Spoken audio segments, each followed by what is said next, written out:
ایک انہوں نے کہا کہ کیا یہ صحیح ہے کہ صدقے کا گوشت کسی کے سر پہ اس طرح وار کر گھما کر کووں کو کھلا دیا جائے، کیا حکم شرع ہوگا؟ دیکھیں پہلے بھی آپ کو بتایا کہ کوے اور چیل جو ہیں ان کو فواسق قرار دیا ہے نبی کریم صلی اللہ علیہ وسلم نے، اور ان کو تو مارنے کا حکم ہے، ان کو کھلانے پلانے کا حکم نہیں ہے۔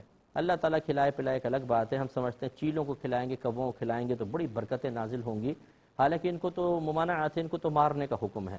تو بہرحال اب ہمارے یہاں رواج پا گیا ہے۔ دوسرا، یہ سر سے گھمانا کوئی ضروری نہیں ہوتا، ہم نے کہیں حدیث میں نہیں دیکھا کہ نبی کریم نے سر پہ گھما کے کچھ کرنے کا حکم دیا ہو۔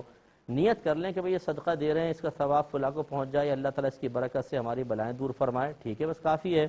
لیکن بہرحال اس کو میں ناجائز بھی نہیں کہہ رہا ہوں کہ جو چیز عادت لوگوں میں رائج ہو گئی ہو اس کو روکا بھی نہ جائے، کیونکہ شریعت نے منع بھی نہیں کیا۔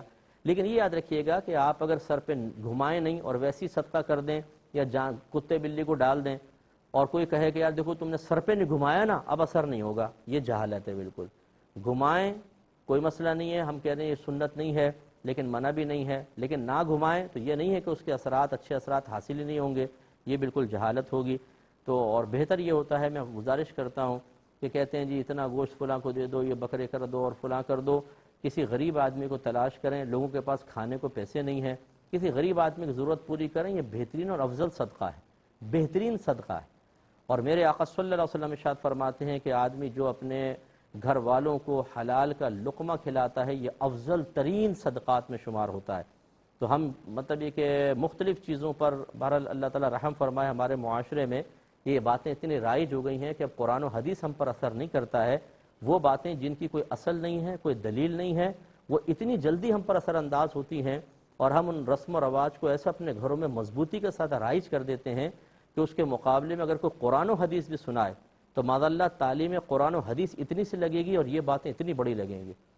ان کا قرآن و حدیث کی تلقین کرنے والے کا مذاق اڑا دیں گے لیکن ان کا رد کرنے کے لیے تیار نہیں ہوں گے۔ اللہ تعالیٰ سمجھ اور عقل عطا فرمائے۔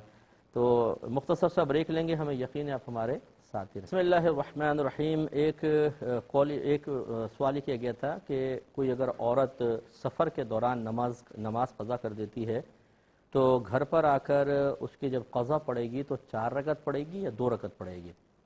دیکھیں اس میں اصول یاد رکھیے کہ جس مقام پر نماز قضا ہوتی ہے اس کا اعتبار ہوتا ہے بس۔ مثال کے طور پہ اگر آپ حالت اقامت میں جیسے گھر پر ہیں، نماز قضا ہو تو یہاں 4 پڑھنی تھیں تو اس کی قضا 4 ہی ہوگی، اور سفر میں چونکہ قصر پڑھنی تھی وہاں قضا ہوگی تو قصر ہی پڑھنی ہوگی۔ اب یہ عام ہے کہ مثلا گھر پہ نماز قضا ہوئی اور آپ سفر میں ادا کرنا چاہتی ہیں سفر کے دوران، تو جہاں قضا ہوئی اس کا اعتبار ہے 4 ہی پڑھنی ہوں گی۔ اور اگر سفر میں قضا ہوئی گھر پہ آ کے پڑھ رہی ہیں تو جیسے آپ کو عرض کیا کہ جہاں قضا ہوتی ہے وہاں کا اعتبار ہوتا ہے، تو گھر پر بھی آ کے پڑھیں تو 2 ہی پڑھنی ہوں گی۔ امید ہے کہ آپ سمجھ گئے ہوں گی۔